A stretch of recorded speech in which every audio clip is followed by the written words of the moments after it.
Susi Air diusir dari hanggar pesawat, siapa pemilik Bandara Malinau?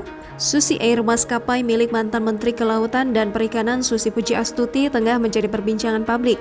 Baru-baru ini, armada pesawat dari maskapai miliknya Susi Air diusir paksa dari hanggar Bandara Kolonel Robert Atibesing, Kabupaten Malinau, Kalimantan Utara. Pemerintah Kabupaten Malinau menjelaskan bahwa duduk perkara pemindahan pesawat Susi Air dari hanggar disebabkan oleh masa perjanjian kerjasama antara kedua belah pihak telah berakhir. Diketahui, hanggar tempat parkir pesawat Susi Air diketahui adalah milik pemerintah Kabupaten Malinau.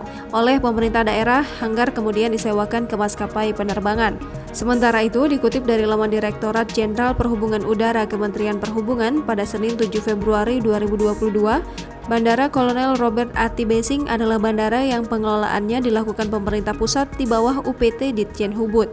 Merujuk pada Organisasi Penerbangan Sipil Internasional atau ICAO, bandara ini memiliki kode WAQM dan hanya melayani penerbangan domestik. Bandara Kolonel Robert Atibesing merupakan bandara kelas 3. Panjang landasan pacunya yakni 1450 x 30 meter, sementara panjang taxiway 71 x 15 meter dan apron 140 x 40 meter.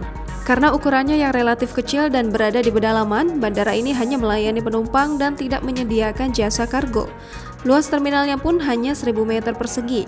Selain itu, dengan runway yang hanya sepanjang 1450 meter, pesawat terbesar yang bisa mendarat di bandara ini adalah jenis pesawat seperti ATR 72-500/600, Quest Kodiaq 100, Pilatus PC-06 Porter, 208B Grand Caravan EX, dan Cessna 127 Skyhawk.